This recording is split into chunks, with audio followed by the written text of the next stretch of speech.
एक professor class ले रहे थे। क्लास के सभी छात्र बड़ी ही रुचि से उनके लेक्चर को सुन रहे थे। उनके पूछे गए सवालों के जवाब दे रहे थे। लेकिन उन छात्रों के बीच कक्षा में एक छात्र ऐसा भी था जो चुपचाप और गुमसुम बैठा हुआ था। प्रोफेसर ने पहले ही दिन उस छात्र को नोटिस कर लिया, लेकिन कुछ नहीं बोले।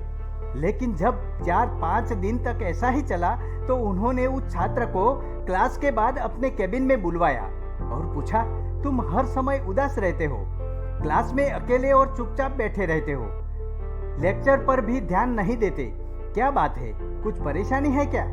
सर, वो छात्र कुछ हिचकिचाते हुए बोला, मेरे अतीत में कुछ ऐसा हुआ है जिसकी वजह से मैं परेशान रहता हूँ, समझ नहीं आता क्या करूँ। प्रोफेसर भले व्यक्ति थे। उन्होंने उस छात्र को शाम को अपने घर बुलवाया। शाम को जब छात्र प्रोफेसर के घर पहुंचा तो प्रोफेसर ने उसे अंदर बुलाकर बैठाया। फिर स्वयं किचन में चले गए और शिकंजी बनाने लगे। उन्होंने जानबूझकर शिकंजी में ज्यादा नमक डाल दिया। फिर किचन से बाहर आकर शिकंजी का गिलास छात्र को देकर कहा, ए लो, शिकंजी पियो। छात्र ने गिलास हाथ में लेकर जैसे ही एक घूंट लिया, अधिक नमक के स्वाद के कारण उसका मुंह अजीब सा बन गया। यह देख प्रोफेसर ने पूछा, क्या हुआ, शिकंजी पसंद नहीं आई क्या? नहीं सर, ऐसी बात नहीं है, बस शिकंजी में नमक थोड़ा ज्यादा है, छात्र बोला। अरे, अब तो ये बेकार हो गया, लाओ गिलास लाओ, मुझे दो, मैं इसे फेंक देता हूँ।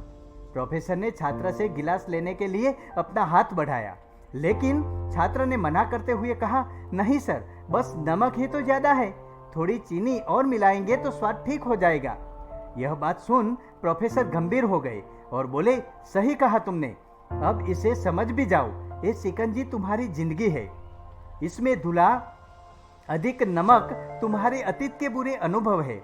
जैसे नमक को शिकंजी से बाहर नहीं निकाल सकते, वैसे ही उन बुरे अनुभवों को भी जीवन से अलग नहीं कर सकते। वे बुरे अनुभव भी जीवन का हिस्सा ही है।